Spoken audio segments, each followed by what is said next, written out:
So anyways,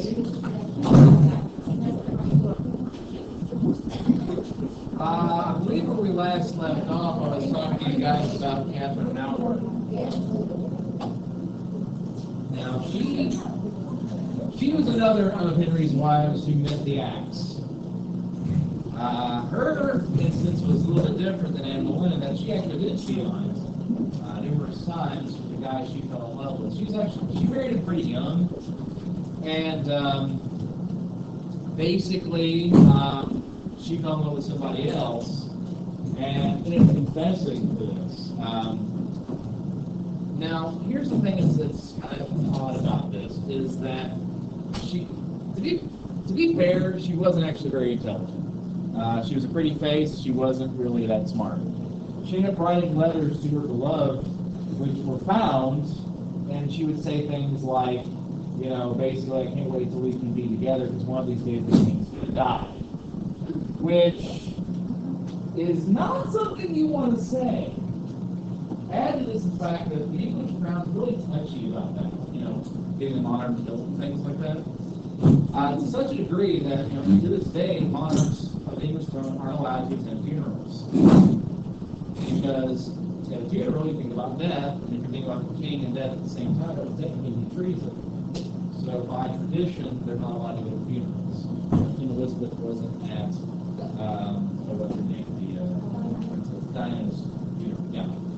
So, anyway, Catherine Howard, she was beheaded for committing treason, and was she intending it? Probably not. Odds are good, which is more like wishful thinking that one day we could be together, but it was really a poor choice of words. So Catherine Howard is the second to last wife of Henry VIII. The last wife is Catherine Parr. Now, by this point, Henry was quite old, very poor in health. He actually had a disease which people are not really 100% certain it is, but a lot of folks think it's syphilis. In addition, whenever he was young, I said he liked to joust. Jousting was a manly sport. Before manly, having two guys crashing the other two guys with big sticks. Something like that, whatever. Anyhow, so these guys were jousting, and this one particular instance, there was an accident. Part of the lance broke off and embedded itself into his leg, where it continued to keep a rotting wound for basically the rest of his life. So he was basically in constant pain. And in addition to this, he basically started eating himself to death. So by this point in his life, he's getting married simply to have a companion until he dies. Catherine Parr was sort of like a professional wife. Henry was actually her fourth husband. I believe she married his brothers after that. And she just sort of was there to care for him in his old age. Eventually, as you know, Henry died, and Catherine Howard was then on her own. And that brings to the end the life of Henry VIII and all of his various wives. So let's take a count. 2 died, both beheaded for treason. 1 was guilty, 1 was not. The rest of them either survived, some more happily than others, and one of them actually ended so far as, actually I guess only 1 survived technically. The others died due to extenuating circumstances or were divorced for various other reasons. So, that was interesting. But why does this all matter? Well, each of his wives bring to the table something to do with Protestant Reformation. Anne Boleyn kind of starts that trend. Jane Seymour, while she wasn't necessarily trying to make him more Catholic, she definitely brought to the table some other changes. And Anne of Cleves was a direct response to, Jane Seymour being Catholic.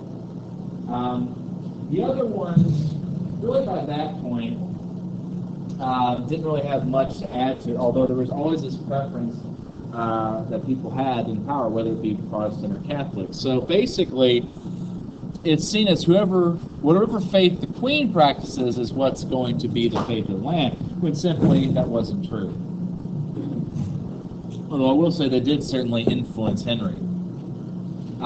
So again, in 1534, Henry took over the Catholic Church and issued the Act of Supremacy, which created the Anglican Church. It was very heavily modeled after the Catholic Church, with very few changes. After that, the basic model in the Catholic or the English crown in terms of faith is going to vary tremendously.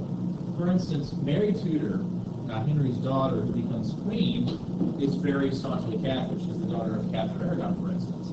She ended up really pushing back against Protestant reforms and ended up burning many Protestants at the stake, torturing and killing English citizens who weren't Catholic, essentially. For that reason, she got the nickname Bloody Mary, that, of course, there's folk tales about today. And Elizabeth, she kind of changed things the other way. She wasn't really interested so much in making everything hugely Protestant, although she was certainly Protestant. She was more interested in trying to stop the country from fragmenting into religious war. She is not terribly successful. During her reign, it's fine, kind of. Although certainly she had her own problems when it came to keeping the throne from devolving into chaos. Nevertheless, the situation in England does improve dramatically under Elizabeth. So the Tudor dynasty was one of pretty extraordinary change in England. But the other point to this is frequently the Protestant Reformation wasn't about religion at all, but rather about politics. Religion was used as a reason for doing these things versus the main motivator for doing these things. And though certainly religious reform was a big deal and changed a great many things, people were thinking more monetarily and politically than anything else. Now, as I said, religious tension is going to continue on in England. And we actually have an experience with that because basically what happened is the Protestants took over England, and different Protestant groups took over England in particular. Under Oliver Cromwell, you had this group of Protestants that really espoused traditional Protestant values, you could say. And then they, when they lost the throne again, fled the country fearing a reprisal and came across the waters for religious freedom, and they settled here in the United States. So we're kind of tied to them in quite a way as a Anglo American. Anyway, so you guys remember Thomas More? Do you remember the name of the book that he wrote? Good job.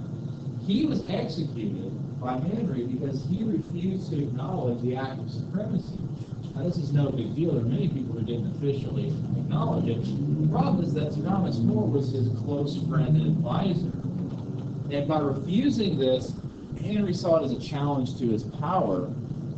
And basically, he was guilty of treason. There's no two ways about that. So he was executed. And because of that, he was canonized by the Catholic Church. Conference room, please. Madeline Sheldon to the conference room. Sorry, those of you who can catch it. He was canonized by the Catholic Church for it. So Sir Thomas More becomes St. Thomas More. So again, lots of big deals. Right after finishing up this slide, just a reminder, so you guys know this is week 2. What happens on Friday on week 2? Right. So you have a test this week. Now, basically, it's going to be 30 multiple choice questions and an essay at the bottom for a total of 50 points. Multiple choice are worth 1 apiece. The essay is worth 20, and that's based upon the rubric that I include in your syllabus. Now, the rubric goes like this: completeness, relevance, accuracy, grammar, support. 1 to 4 on each of those. So the minimum you can get on an essay, if you do it, is 5 points, 5 out of 20. The maximum is 20 out of 20. I do not require any specific length, although a paragraph is ideal. And basically, we're going to have to do that on Thursday. Okay? I'll have the essays on Edmodo by the end of the day. Actually, probably by next period. And basically, there's going to be 3. You're going to pick 2, fair. Of those 3, I'm going to randomly choose on the day of the test which is actually going to be eliminated. And essentially, you have that one. Now, to be honest, what I'm actually going to do, because I'm not going to be here on Friday. Yeah, I've got both kids going into the doctor at once. Yeah, especially considering one of them's getting a shot. Yeah, got to keep that polio down. Anywho, so what I'm going to do is I'm actually going to roll it on Thursday, but I'm not going to tell you what it is. I'm going to tell the person coming in which one it is, and that's that. Yeah. You said prepare 2 out of the 3. Mm-hmm. What if you pick 2 and then the one in history you chose it? I get what you're saying. You're saying it a different way than I would say it, but let me run this down to you. So let's say you pick 2 different essays, and one of the ones you pick is not on the test. One of the other ones is still on there. You just write that one. But you only write one essay. Really? Now, hypothetically, you could prepare one and just really hope that it's on there. And to be honest, odds are good it's going to be on there. But if it's not, you're in trouble. But what if you choose 2 and here on? That's not possible. Oh, I know you choose like 3, but what is like? That's not possible. Well, I need it.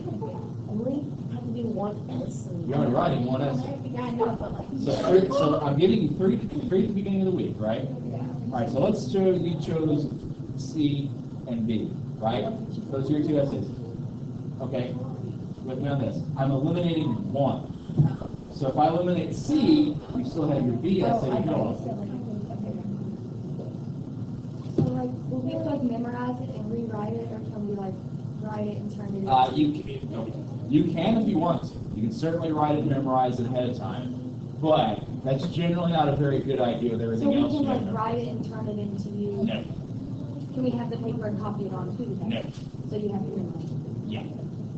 But I wouldn't do word for word. Yeah. The key is to do it by a skeleton. Yeah. You got to be able to write.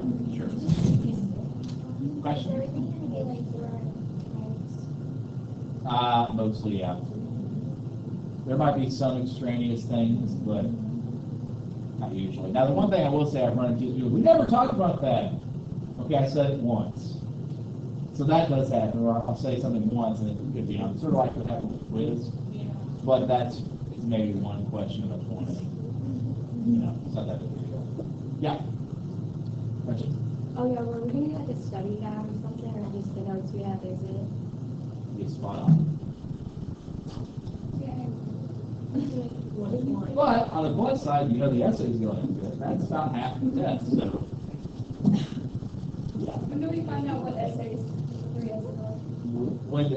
With 4 essays? Today. It's gonna be on Edmodo. Probably by the end of 6th period. Yeah. On the homework that's due tomorrow, with the things that we have to read and answer questions, how are we supposed to submit it to you? Cause I asked Alex and she said that you do a blog, but You don't do a lot. that But if you ask anybody for a previous class, you can ignore it over the sake because they didn't have to deal with that. So how do you do it? What you do is you click on the article itself and you click on the assignment. One of the buttons says submit. You click that. It'll open up a parser bar. You type in your response to the questions. Easy peasy. Once you bring it in, but it's not due yet, and you realize you want to change one of your answers, and you go back, and so when you go back and change one. You return it as assignment. No, I comment. So cool. Okay. Yeah, it Well, should be easy. delete it though. Like, I think I put it in the wrong spot. Maybe. I don't know. Okay, try it out. Either way, now's not the time to do it, because I'm about to give you more notes.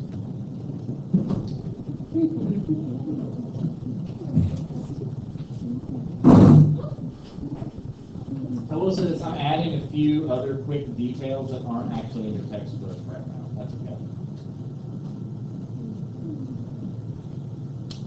OBKBs?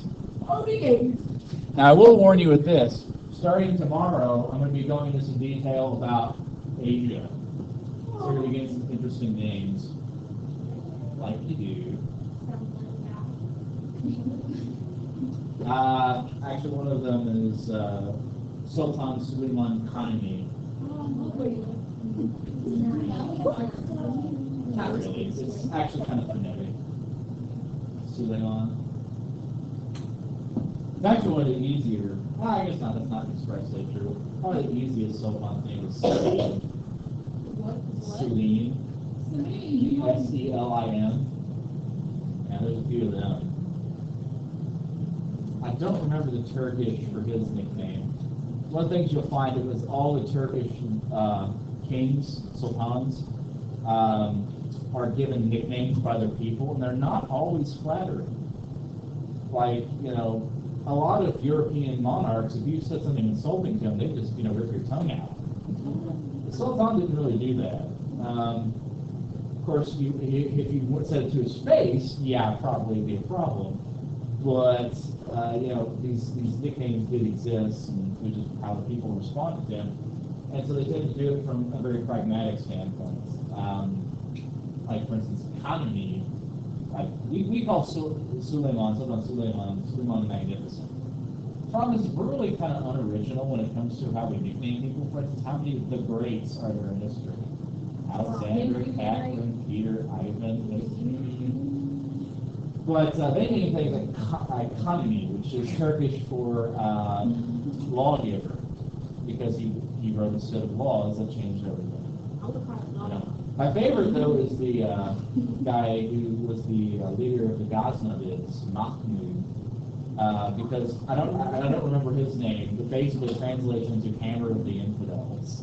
Just like, whoa, that's a very impressive title you have there. Thank you very much. But, whatever. Yeah. We'll get into it. That sound is something that exists only it doesn't exist in European dialects. It does exist a lot in Asiatic dialects, especially in Arabic and things like that. There's actually two different K sounds in Arabic, that harsh and the kind of softer hot sound.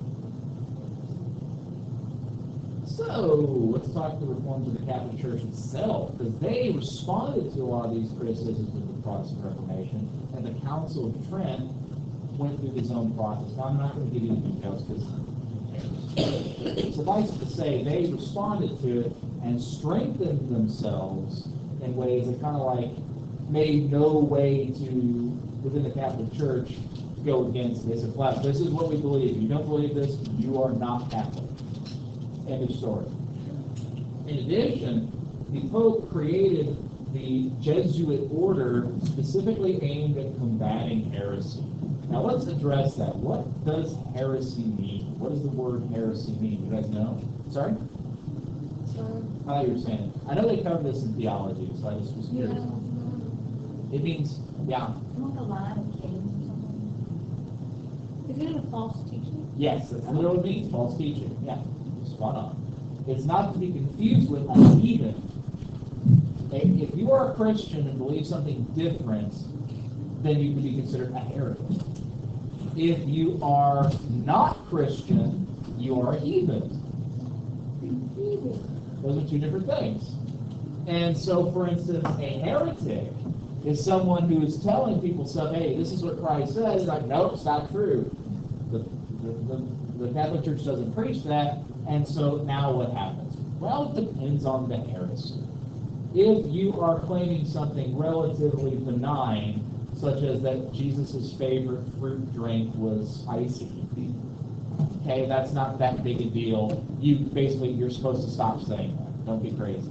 You've never said something like that. If, however, you claim that your dog is Jesus reborn, now we've got a problem. or something even more extreme, like infants shouldn't be baptized. In that case, heresies got more severe, and the punishments could become more severe. Torture and death were common instruments of the Inquisition. And the thing is, the Inquisition never found anybody who wasn't guilty. Because if you torture someone long enough, they'll admit to anything. Yeah, especially considering the tortures that were, I realize it's well done. They weren't particularly nice. Like there's such a thing as nice torture. But there were some pretty ingeniously evil devices generated for the purpose of torturing human beings that was used by the Inquisition. Yeah. Isn't there like a device where they, I thought it replaced Illuminati. Yeah. They actually have quite a few of those on their museum. There's actually a museum in London that's Madame Tussauds Wax Museum. That is actually interesting just about itself because I don't know if you guys have seen pictures, but like they make wax statues of famous people. Sometimes politicians, sometimes it's they have one of those around. The famous one is in London because she actually escaped the French Revolution to England, and that's how she did make these wax statues. Anyway, we'll learn about her later. But at the basement is what's known as the Chamber of Horrors. They've got all these different torture devices. You can look them up. They're pretty gruesome things. The Iron Maiden is one that's kind of common. It's like this kind of sarcophagus filled with spikes and just slowly starts closing. So you can look into more of that. Anyway, but the Jesuit order eventually became a they started ministering to other places. And actually, if you guys are familiar with St. Xavier High School, St. X, it's actually St. Xavier High School. Because it was Francis Xavier was a Jesuit that went to Japan and preached there. Farewell. Here we go. Nothing? Nothing happened. Shh. What am I talking about? Whale. The pale whale. Anyways. The Jews. Everyone hates the Jews. Why do they hate you? That's a great question. I'm glad you asked it. Let's talk about anti-Semitism for just a minute. So you guys know what anti-Semitism means. Anti-Semitism, Semite refers to Jewish. Anti-Semite, anti-Semitic, anti-Jew. Yeah, it's people hate Jews enough that there's a word for it. This is something I find very interesting when we talk about World War II. We're like, why do those Nazis hate them Jews? Why are they so mean to them? What did they do to them? As if, like, the Germans were sitting there one day, with a giant wheel. Hans, today we must decide who to hate. Please spin the wheel of hate. Let's spin again, my Führer. Spin it again, we can't. I want a new car. Fantastic, you did Volkswagen. Let's spin the wheel. We shall hate the Jews because the wheel of hate says we shall hate them. No. Everyone hated the Jews. Yes. Yes, well, you hear my amazing German accent. Yeah, spot on. I know, right? So, now, anyways, let's talk about anti-Semitism, because it's a serious point. It's an interesting thing, because it's been around for centuries. It's nothing new. And why? Well, it's kind of an interesting question. It actually comes from a couple different cultural differences. First of all, let's talk about negative Jewish stereotypes. For instance, one of the most common ones is that Jews are greedy, that they like money. Now, why is that? Where did that come from? Well, consider this. Let's talk about rich people, right? How do Christians view rich people? Let's look at it this way. How often does the Bible have anything good to say about rich people? Never. Never. Yeah. The poor don't inherit the earth, At best, it's something along the lines of it is easier for a camel to walk through the eye of a needle than it is for a rich man to make it into heaven. Okay, leave that there. The Torah, on the other hand, says, no. Rich people are really, really blessed by God. Hey, this person's so good that God is rewarding them now. They don't even wait until they die. Now, why that is an important distinction is if you go into a job and say, I want to be rich, in Christian society, it's going to be like, shouldn't you love your work too? Isn't that more important? Things like that. Whereas in Jewish society, be like, yes, you should. You should be rich. Hopefully you do your job as well. But let's be honest, this is important. And that's a different mindset. The other thing is a misunderstanding of economics. Because even today, a lot of people view economic thinking as basically one person ripping off someone else. That's how you make money. Rich people have their money because they've just been ripping people off left and right. I mean, you can see this. I've heard people say it all the time. That person, I wonder what they did to get their money. It's like, well, they could have worked hard to get it. There's that option as well. But the other thing is the fundamental misunderstanding of economics and work. Consider this example. Two guys are hanging out and catching up. They haven't seen each other for a while. And they're getting talking about their hobbies. One guy says, I'm really into woodworking. I make tables and chairs. And the other guy says, that's really cool. I always wanted to get into that, but I never really had the time. I even bought this really nice drill press for it. Things like that are cool, things like that.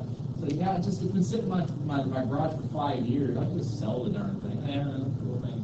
It's a nice drill press. I do want to take $10 for the thing. Now, this drill press is $100. So the guy says, I'll take that. What? Pulls up $10. Right there. I'll buy it from you. Let's go to your house and get it. So they go to the house, exchange the drill press for money, and on you go. Who loses in this scenario? The answer is no one. Because you're seeing $100 value for that drill press. But how long has it been in his garage? And he said he would never use it. Ergo, he is zero value. Or to put it another way, he has lost $100. The guy buying it from him pays him $10. He has now lost less money. In fact, from one viewpoint, he just gained $10 for something that was worth nothing to him. The other guy gets a fancy drill press. Both parties benefit. That's how economics works. We place value on things given our situation. For instance, I don't know if you guys have been like, oh God, I'm so hungry, and you go and you got a hamburger or something like that, oh, it's the best hamburger I ever tasted. That hamburger has a lot more value to you than if you say, I'm full, I don't really want it. But to put this into perspective another way, have you ever been full and someone's like, Krispy Kreme donut, you're like, I'll take one anyways. I don't want it, but I'm going to eat it anyways. You know what I mean? It still has value to you, even if it's worth nothing. Because we'll take as much as we can get, up until the point where oh my God, I'm going to puke, things like that. But the value changes from our perspective. See what I'm saying? So the thing is that economics isn't about one person gaining, another person losing. It's about both of us giving value. If you go buy something from the store, you are losing monetary dollar sign value, but what you get from that dollar hopefully provides more benefit to you than having that money in your pocket did. If it doesn't, then you just experience buyer's remorse. You ever buy something like, oh my God, why did I buy this? Yes. That's because what you have is less value to you than having money in your pocket. So that's an important thing to think about when you buy stuff. Is that going to be the case? Yes or no, maybe so. You can still have buyer's remorse, but it helps. So back to the point. The Jewish children in the Middle Ages are being encouraged to go into careers that will net them the most money. Christian children are not, because it's seen as dishonest. They do this economics in a different way, and also because of what the Bible says about those with wealth. So you see a lot of Jewish families build up huge amounts of money over the years. In fact, the very first banks in Europe were Jewish run because they had the cash to burn, but not really give away. What do you do with the bank? I'll give you money, but what do you do in return? You have to pay it back. but also with interest.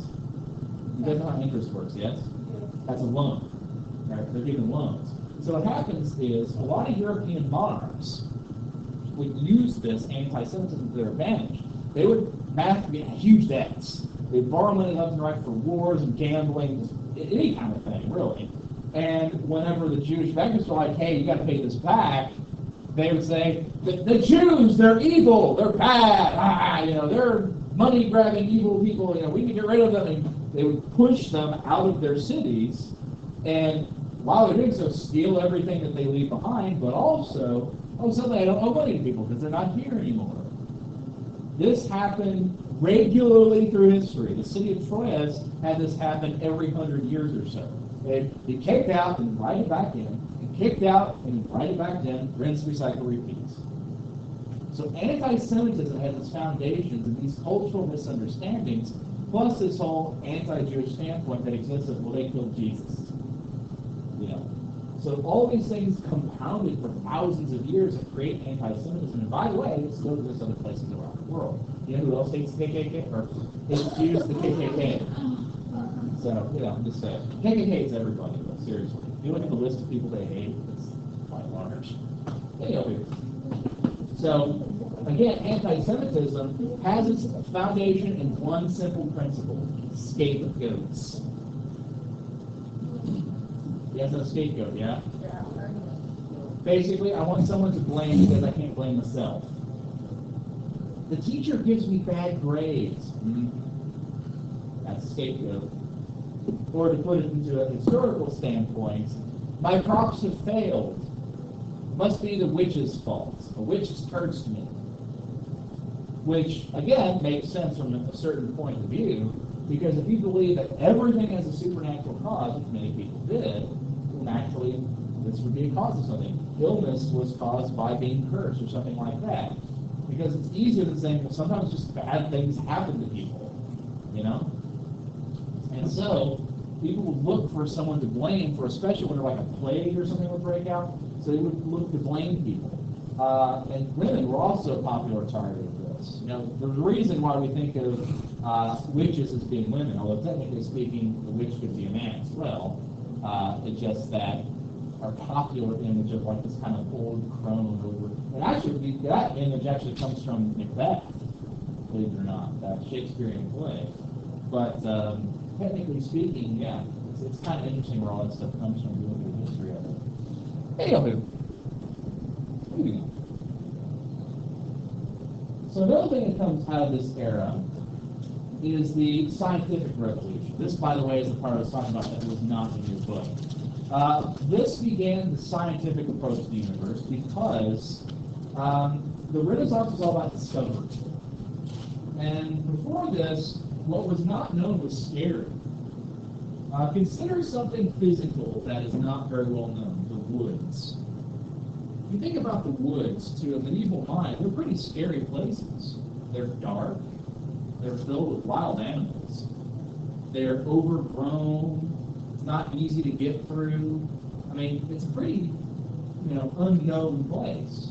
And in fact, think about every major fairy tale you can think of. How many of them have a dark forest or something in there? A significant number of them, don't they? In fact, there's actually a play that takes a lot of these fairy tales and crams them together into one. It's sort of like the predecessor to Shrek, but its name is Into the Woods because of that analogy. So, this whole ideology of supernatural explanations, the Renaissance is against that. It's counter to that. If we're going to go find out what's out there, we want to go looking through the woods. We want to go line up the dark corners of the universe and find out what's there. And this gives rise to a couple changes. In particular, Francis Bacon, which I love that last name, especially because he was knighted, Sir Bacon, sounds delicious, and René Descartes, which I'm probably mispronouncing that name because I believe it's French, both contributed different ideas to eventually what will become the scientific method of questioning everything. Another major contribution was by Nicholas Copernicus, Tycho Brahe, and Galileo Galilei, all of which who worked towards proving a heliocentric model for the universe, which means that the sun is at the center of the universe, actually, not the earth. Now, why that matters, that is going to give rise to a lot of our fundamental understandings of how the universe functions. For instance, do you guys know how gravity works? Why are we attracted to the ground beneath us? What is it about that does that? Is it magnetism? No. Well, how does gravity work? What is gravity? What is it? You ever thought about that? Like, why is it that that works the way it does? Can someone describe for me what gravity is in their own words? Any thoughts? Yeah. Like gravitational pull. Okay.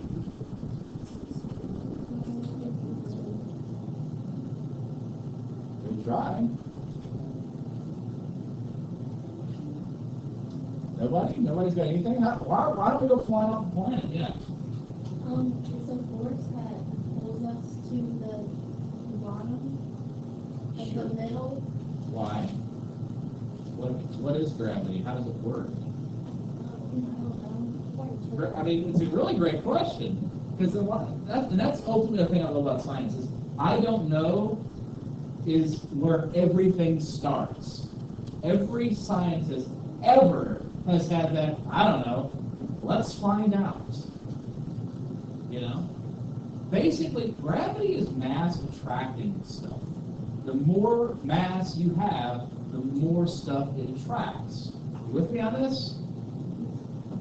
So you start with a little bit of stuff that attracts smaller things until it gets bigger, and then more stuff and more stuff and more stuff, like a big Katamari.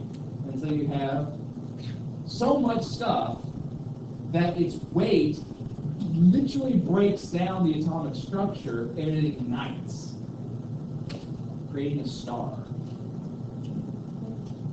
Stars have incredible mass. Our sun has way, way more mass compared to anything else in our solar system. Think about that for just a second.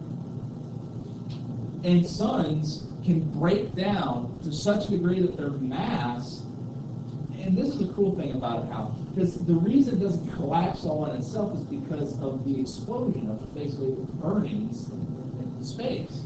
If that ever runs out of fuel and no longer burns, that weight can collapse on itself and become so dense that light can't escape from it. They would call it black hole. But everything with mass attracts other things. It's just things that have more mass attract it more. So, for instance, we're not rotating around the Earth like a tether ball. We're falling through space. It's just as we're falling, we're also falling into the sun. It's just that we have a stabilized, more or less into orbit. It's really an ellipse, but we're constantly falling through space.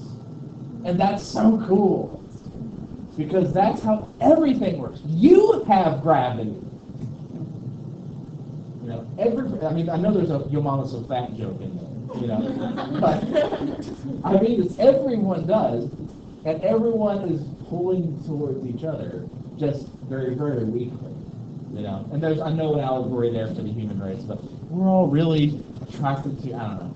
But anyways, this shows a non-heliocentric model from a heliocentric body, which sounds weird, because the Earth is in the middle, but if you look at the rings, it's not actually, everything's not revolving around it, it's revolving around the sun, which, again, was totally different and scary, because the idea of the Earth being the center of the universe meant that everything was pointing towards us. We were the most important, most significant things. If you guys ever watch Cosmos, you will feel about this big.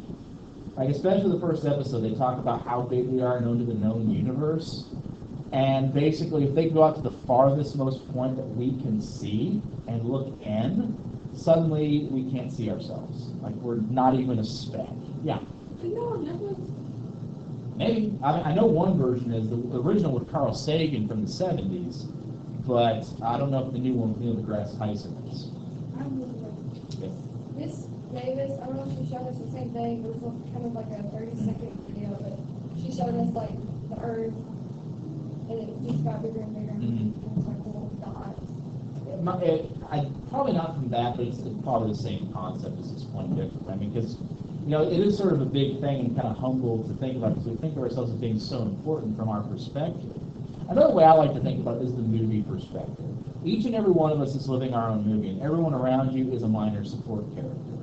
People you pass on the street, they're the background characters in the movies you never actually even see talk, And that's true for every single human being on this planet, And that idea is sort of like, wow, it kind of makes you feel small, but at the same time, puts things in perspective. Yeah. Like there's like some movies where they say if all the planets align, something happens. Can the planets actually align? Some of them can, yeah. Although, to be perfectly honest, I'm not an astronomer, so I couldn't tell you the specifics of the hours and winds, things like that. It is very difficult, though, just because of how things are moving, That's a good question. I don't know the answer to it. But I will say this. Looking at how things move in the universe, it's really a thing of wonder when you get right down to it. And the fact is like, we don't even see a small percentage of it. One of the episodes of Cosmos talk about the universe of light. Like, there's light we can't see out there that are emitted by stars. If you switch to different filters, X-ray and infrared and things like that, some of the stars appear that you can't even see. If you strip away all the layers of pollution and cloud cover and have a truly clear night, the starscape is just mind-boggling. And that's not even a majority of it. That's how just crazy it is out there, The thing that's truly mind-blowing is, so we know the speed of light. It's such and such fast. We can clock it, we can test it. So we know how far away certain stars are by measuring how fast it takes their light to get here. Okay? So the farther out you go, we get to the possibility of stars that are we're just becoming aware of because they're so far away, the light is just now getting to us for the birth of the universe. And that's like, whoa, that's big, Oh, there's some really mind-blowing stuff we're not going to go into about, like, time and space being the exact same, space-time. But it's pretty cool stuff. So other contributions through the period include Isaac Newton, Robert Boyle, Andreas Vesalius, and Anthony van Leeuwenhoek. All these guys changing different things in different fields. Isaac Newton, of course, you guys probably are aware of the theory of gravity. Notice I said theory. That's what I think is interesting about the scientific method. It's about questions, it's not about answers. At no point do we ever say, yes, we know this for sure, because something could always come along and prove us wrong. That's the beauty of science. It's never really saying this is de facto truth. It's like, well, this is what we know for now. Things could change. For instance, the first law of motion by Sir Isaac Newton. Does anyone know what it is? I'm sure you do. Even if you don't know, it's called the first law of motion. Yes? Like a body in motion can sustain motion, a body in motion can sustain motion. That's the second. Yes? Opposite track. You're on the right track with opposites. Yep. What goes up and On the order, every action has a meaning. has an equal but opposite reaction. So that means if you're throwing a ball, that ball is actually pushing your hand backward as well. It's just when you throw it, there's a lot more mass behind you than there's the ball, so it goes back. Sort of like how a gun works. However, if you were in space, and you were to say push off of the space station, you would physically be pushing that space station away from you, and you would be pushing away from it, so you would separate.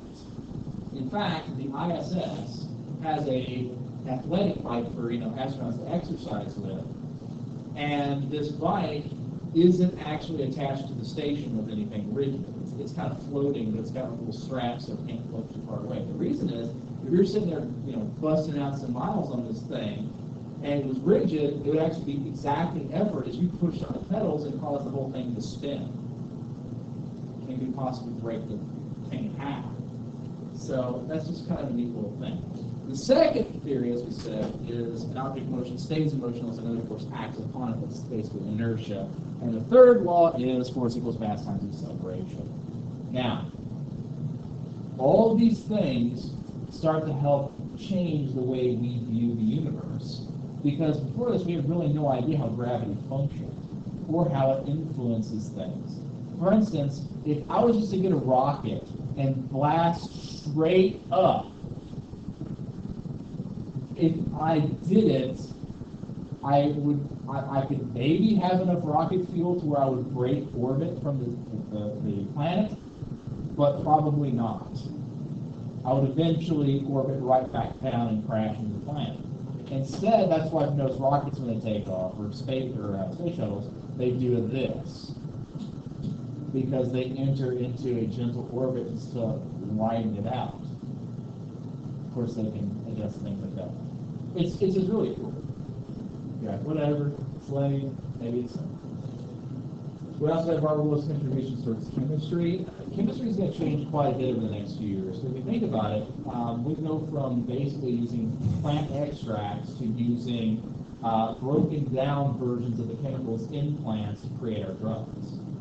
You know, for instance, opium is a drug that's made from poppy seeds. That's a drug in poppy seeds condensed stronger. We can continue to make that stronger until we get to making heroin, because it's the same thing, more or less. You know, we can make these chemicals and drugs that, when used properly, are very, very effective at treating injury, but if abused, can cause a lot of harm as well. Andreas Vesalius, on the structure of the human body, began mapping out human anatomy. We'll get to that in a second. The microscope, of course, is incredibly important to be able to see things that are small. You take that to its next level, and you get things like a microscope, smaller and smaller and smaller and smaller, so we can see the parts of atoms. That's pretty cool. But this is part of that book I was mentioning on the structure of the human body. And basically what this was is a human body with the bits and pieces of the anatomy stripped away so you can see what it looks like. Now that's kind of important when you think about it, because to understand how the human body works, we have to know what it looks like. And every single medical student goes through a process of gross anatomy, literally looking at what the human body works with. Certain schools still use cadavers, human bodies that are donated by people, when they die, they give their flight of science to be dissected.